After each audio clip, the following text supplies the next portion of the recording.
దీనికి కూడా మనం శ్రీకారం చుడతామని చెప్పి కూడా నేను మీకు తెలియజేస్తున్నా. మనందరి విధానం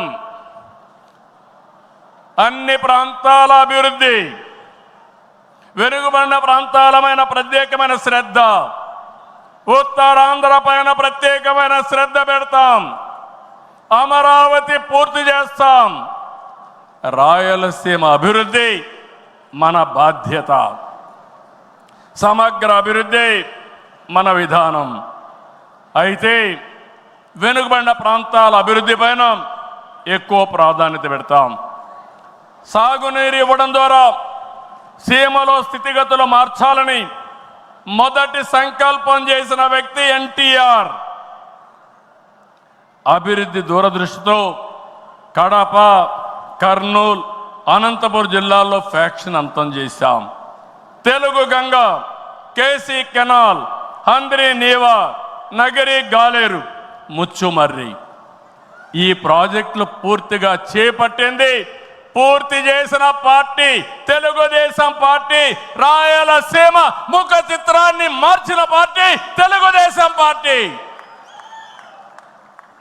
30 ఏళ్ల క్రితమే ఇజ్రాయెల్ నుంచి డ్రిప్ ఇరిగేషన్ తీసుకొచ్చి 90% సబ్సిడీతో మైక్రో ఇరిగేషన్ ఇచ్చే పార్టీ తెలుగుదేశం పార్టీ అని చెప్పి నేను మీకు తెలియజేస్తున్నా.